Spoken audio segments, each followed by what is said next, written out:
do you know and understand what the unseen risks are within your business? Probably not, because they're unseen.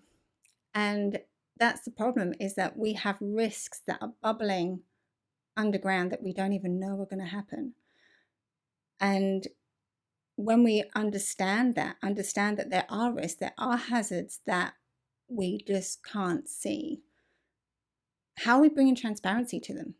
How are we shining a light on them so that once we see them, we can actually do something about? Now, a prime example of this is bullying and harassment within the workplace. People actually reporting it. That's the biggest thing, because if we don't know about it, we can't do anything about it. But then I put it on to you about, well, how are you actually finding out whether it's actually going on, whether they've reported it or not? Because if it is going on, ultimately you are liable because you have a duty of care. So why are they not reporting it?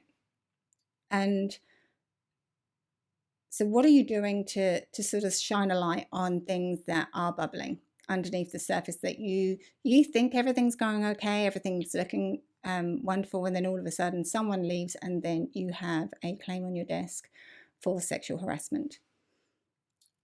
What are you going to do? Are you, it's a matter of looking, I had someone actually mention to me when we put this in one of the very early surveys of, I don't want to put that, because the question was, have you experienced sexual harassment within the workplace, within this current workplace? And I was told, I don't want that in there. And I said, may I ask why not? And they said, oh, well, if we ask them, we're liable. And I said, actually, you was liable the moment it happened. So we can either try and find out whether it's going on in your business to try and capture the people it's happening to, because if we don't know about it, it may still be continuing. So you're actually putting someone still at risk and choosing to do that because you're not asking good questions. And you're also now putting the company at risk, and you're not even the PCBU. So you're making a decision that's leaving the company open to risk, and it's not even your head on the block. So if a claim does come through, you can stand in front of a judge and say, sorry, judge, we did not know this was going on within our business, but before the claim came to light, this is what we were doing in the business, is to try and bring transparency within our business and look at improving our processes and systems to ensure that things are reported immediately and to prevent things from happening, versus, sorry, judge, we didn't know this was the first we heard of it. Completely different outcomes with regards to what the judge would look favourable upon. So yes, they are scary questions, and it's like, well, what do we do? How do we tackle it? But again, that brings anxiety.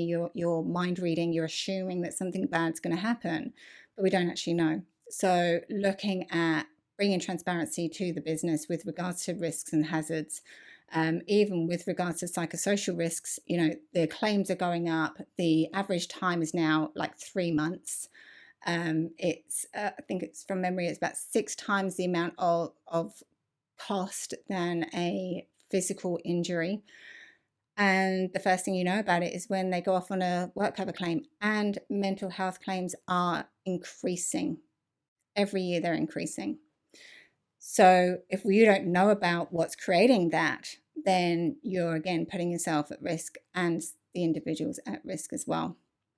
So I hope this has inspired you to start looking at what mechanisms you have in place to bring transparency to unseen hazards within the business.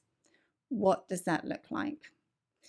If you've got any questions, as always, feel free to reach out. I'm always happy to help. Until the next time, take care.